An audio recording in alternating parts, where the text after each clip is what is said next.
2025 की सबसे बड़ी फिल्म का ट्रेलर आया है, साथ में बहुत सारी शिकायतें लाया है। ऐसे ट्रेलर तो हर रोज बनते हैं, इस वाले में अलग क्या है। बट कुछ ऐसा भी दिखा मुझे जिसके बाद एक बात पक्की है, बॉक्स ऑफिस फटेगा नहीं, दया की भीख मांगेगा। 2025 की सबसे बड़ी ओपनिंग लोडिंग है बॉस। 150 सेकंड का ट्रेलर है जिसमें ऋतिक रोशन के लुक्स को लॉलीपॉप की तरह बेचा गया है, खा लो और कुछ बुरा मत बोलो। तो दूसरी तरफ एनटीआर की डार्क कहानी पे फोकस रखा है। उनके लुक्स कुछ खास नहीं है, हर सीन में वो एक जैसे ही लग रहे हैं। कुल मिला के वॉर 2 का ट्रेलर खोदा पहाड़ निकला हाथी या फिर चूहा, आगे बताती हूँ ना सबूत के साथ। देखो अच्छा लगे या बुरा लगे, वॉर 2 का ट्रेलर कम और माउंटेन ड्यू के एड जैसा ज्यादा लगा मुझे। और ये कोई बुरी बात नहीं है, सिर्फ एक्शन एक्शन और एक्शन डाला है। घर पे ट्रेलर देखकर ये एक्शन सीन समझ नहीं आएंगे, जबकि थिएटर में पक्की बात है ये सारे के सारे सीन्स पैसा वसूल करा जाएंगे। लेकिन जो फील आना चाहिए सिनेमा देखते टाइम, इमोशंस जैसे वॉर 1 में टाइगर के साथ जुड़े हुए थे, वो फिलहाल कम से कम इस ट्रेलर में तो मौजूद नहीं है। पूरी फिल्म का पता नहीं।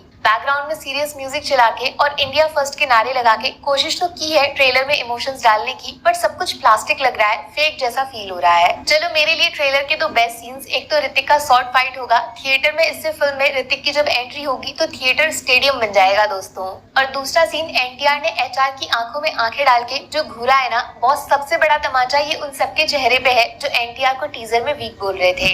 वैसे बोलने से याद आया, ट्रेलर में डायलॉग्स बहुत सारे हैं जिसके मैं सख्त खिलाफ रहती हूँ, क्योंकि खतरा बना रहता है कोई शातिर इंसान दिमाग लगा के फिल्म की पूरी स्टोरी गैस कर ले जाएगा, और हुआ भी वही। आप चाहे जितनी एक्टिंग कर लो इन दोनों को विलन दिखाने की, लेकिन बच्चा बच्चा जानता है लास्ट में सेम टू सेम आरआरआर की तरह लड़ाई लड़ाई माफ करो, भाई भाई प्यार करो, यही होगा। सच बताना, जितनी जरूरत थी उससे कुछ ज्यादा चीजें रिवील नहीं हो गई। स्पेशली कियारा अडवाणी का कैरेक्टर तो पूरी तरह खोल दिया इन्होंने, कुछ भी सरप्राइज नहीं छोड़ा। जबकि ये सीक्रेट हथियार की तरह इस्तेमाल हो सकती थी, जिनकी मिस्ट्री 14 अगस्त तक छुपा के रखी जा सकती थी। लेकिन ट्रेलर ने साबित कर दिया बॉलीवुड को हीरोइंस का इस्तेमाल करना नहीं आता। एक और चीज जिसमें हिंदी सिनेमा को कुछ नहीं आता वो है ढंग के स्पेशल इफेक्ट्स। आइडिया है, पैसा है, सीन्स भी तगड़े हैं, लेकिन क्वालिटी एकदम बच्चों जैसी बाहर आती है, पता नहीं क्यों। बात करूं हीरोज की तो कंपैरिजन तगड़ा होगा, और इस बात को मान लेने में कोई शर्म नहीं आनी चाहिए कि फिल्म के ट्रेलर से वॉर 2 का मेन अट्रैक्शन ऋतिक रोशन ही लग रहे हैं। उनको ट्रेलर में प्रेजेंट करने का तरीका ही अलग है, एक नेगेटिव शेड में इविल लुक्स के साथ उनको विलन स्टाइल में देखना, सिर्फ इसने वॉर 2 के ट्रेलर में जान डाली है। दूसरी तरफ एनटीआर के साथ सबसे बड़ा धोखा तो यही है कि उनके लुक्स के साथ जरा सा भी चेंज नहीं किया। जैसे वो बाकी मूवीज में दिखते हैं सेम वैसा ही उठा के इस फिल्म में ले आए। जब जॉन इब्राहिम को इस तरह दिखाया जा सकता है कि वो शाहरुख खान की कमबैक फिल्म में भी उनके स्टारडम को अपने स्टाइल से टक्कर दे जाएं,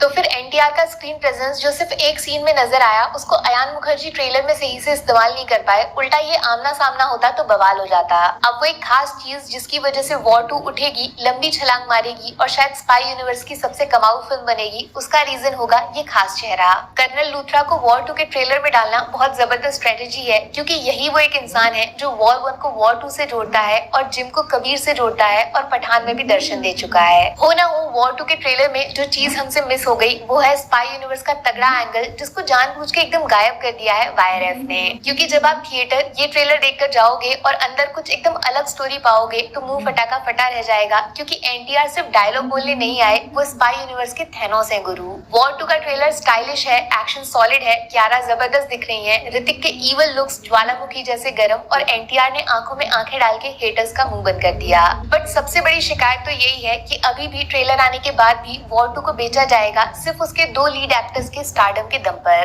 टोटल फिल्म हो सकता है बहुत अच्छी निकल जाए, बट ट्रेलर के बारे में मेरा सवाल वही है कि ये सब पहले भी बहुत बार देखा है, अलग क्या है? जवाब मिल जाए तो कमेंट जरूर करना, वरना 2 अगस्त का वेट करते हैं। क्या पता कुली बॉलीवुड को सिखा दे कि साल की सबसे बड़ी फिल्म का इंट्रोडक्शन किस तरह करना चाहिए, या फिर वॉर 2 उसको खा जाएगा। आप बताओ ना नीचे लिख के। बाकी वीडियो में कुछ पसंद आया हो या फिर कुछ शिकायत करनी हो तो मैं आपको इंस्टाग्राम पे भी मिल जाऊंगी, वरना थोड़ा सा इंतजार करिए, मिलूंगी आपसे अगले वीडियो में। Take care, bye bye.